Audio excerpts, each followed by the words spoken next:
Hello and welcome in, gamers. X here, bringing you the first part of my Final Fantasy XIV spoiler-free Sprout Survival Guide.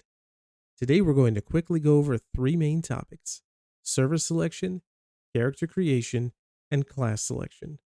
The goal is to clear up any questions you may have as a Sprout before you dive in and begin your epic journey. If there is a part that you are particularly interested in, use the timestamps in the description to jump ahead. Now let's get started with server selection. You can use the following website, which I've linked in the description for you below, to assist with selecting a server. The most important thing to do is to select a data center that is in your region. That's going to be North America for me. The names listed in blue and white show the server names, and their world names are listed beneath them.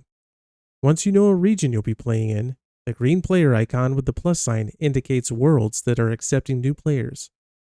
Now there is a feature that will allow you to travel to different data centers in different worlds, so if your friends are on a different world than you, you'll still be able to play with them. I'll get into that part a little later. For now, I would recommend choosing a preferred world.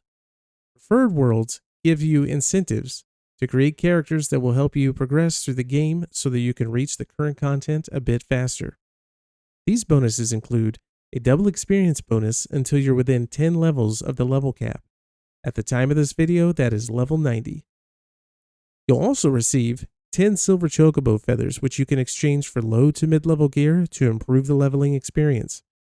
After reaching level 30 on any class, you'll also get 1 million gil and 15 days of free playtime. Both of these bonuses, however, can only be redeemed once per data center per account. Next, we'll be talking about character creation. From the main menu of Final Fantasy XIV, you can select Data Center. Here you'll be able to choose the region. Then you can choose your server. Because Dynamis was on that preferred list, let's choose that one. If you have a preference of world, you can click World at the top right and select which world you would like to create a character on. Next, you'll hit New Character in the top right. There are many playable races in Final Fantasy XIV. Each race has 2 sub-races to choose from, and those will have some slightly different customization options. I don't plan on going too deep here. I just wanted to mention that you may be wondering if the race that you choose affects class or stats. All races can play any class. Furthermore, one single character can access all classes and professions in the game.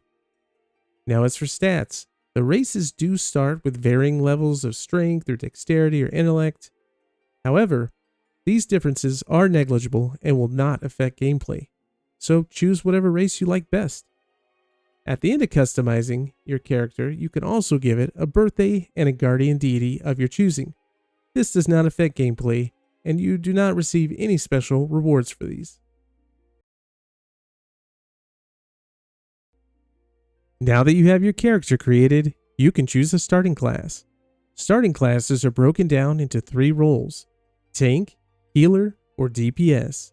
Tanks protect their party members from attacks by making sure that they are the ones being targeted. Healers make sure to heal up the party and dispel harmful conditions known as debuffs.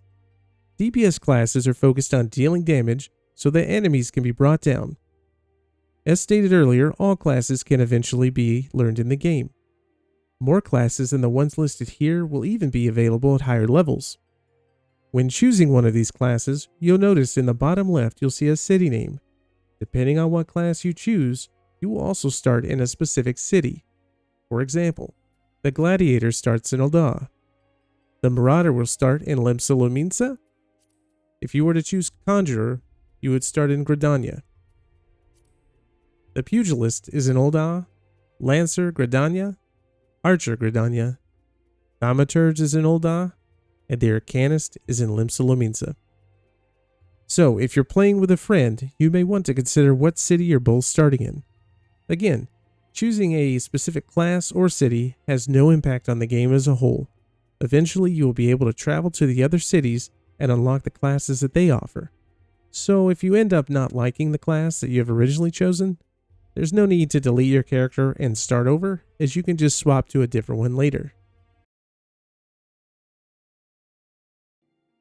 Earlier I mentioned you could always change worlds to play with friends.